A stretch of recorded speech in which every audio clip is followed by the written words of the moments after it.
ఆత్మ సంబంధిగా జీవిస్తున్నప్పుడు మన సంతోషం ఎవరికి అర్థం కాదు, మన ప్రార్థన జీవితం ఎవరికి అర్థం కాదు. అందరూ ఇదేం పిచ్చి, అసలు ఎప్పుడు చూడు చర్చిలోనే ఉంటాడు, ఎప్పుడు ప్రార్థన అంటూ ఉంటాడు, ఎప్పుడు వర్షిప్ అంటూ ఉంటారు, ఎప్పుడు సహవాస కూడికలు అంటారు, చర్చిలో 3 గంటలకు కూర్చొని ఏం చేస్తారు అని అంటే నీ సాక్ష్యం వాళ్ళతో మాట్లాడింది కాక ఈరోజు.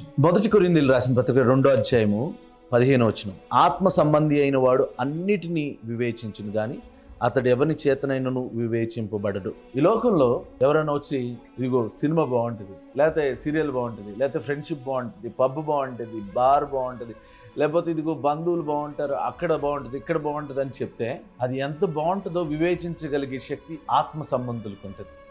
అందుకని ఆత్మ సంబంధులు ఎక్కువగా ఈ లోకానుసారమైన వాటిలో కలవలేరు, లోకానుసారమైన వాటిలో ఎక్కువ కలవలేరు. వారు మనుషుల చేత వెర్రివారుగా ఎంచబడతారు, కానీ వారికి తెలుసు ఎలాంటి శక్తిని మనం కలిగి ఉన్నాము అనేది వారికి తెలుసు. కాబట్టి వారు లోకంలో ఉన్న వారికి దూరంగా ఉంటారు. అయితే మీకు ఒక విషయం ఏంటంటే, వీరు లోక సంబంధులను అర్థం చేసుకోగలుగుతారు. ఎందుకు వాళ్ళు పాపం ఆ 2 గంటల సుఖం కోసం, 3 గంటల సుఖం కోసం, 2 నిమిషాల సుఖం కోసం వాళ్ళ జీవితాలను ఎందుకు నాశనం చేసుకుంటారు అనేది ఆత్మ సంబంధులు వివేచించగలుగుతారు. కానీ ఆత్మ సంబంధులు ఎందుకు సంతోషిస్తున్నారు, ఎందుకు బాధపడుతున్నారు, ఎందుకు నాట్లు మాడుతున్నారు, ఎందుకు చర్చికి వెళ్తున్నారు అనేది లోకంలో ఉన్న వారికి అర్థం కాదు.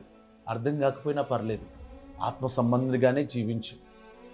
ఆత్మ సంబంధిగా జీవిస్తే నీ శరీరము నీ ఆత్మ రక్షించబడతాయి. రక్షించబడితే నీ శరీరము ఈ భూమి మీద దేవుని రాజ్యాన్ని అనుభవించగలుగుతుంది. నువ్వు ఒకసారి కళ్ళు మూసిన తర్వాత నీ ఆత్మ దేవుని యొక్క సన్నిధిలోకి చేర్చబడుతుంది.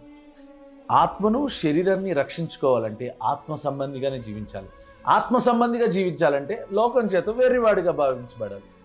డోంట్ వరీ, మనుషులు నిన్ను పిచ్చోడ్లాగా చూసినా పర్లేదు, దేవుని సన్నిధిని విడిచిపెట్టుకు, ఆశీర్వదించబడు. ఆత్మ చేత కలిగే జీవం ఈ లోకంలో ఎక్కడా దొరకదు. కాబట్టి ఆత్మ సంబంధిగా జీవిస్తూ ఆశీర్వదించబడాలని మనస్ఫూర్తిగా కోరుకున్నాను. God bless you.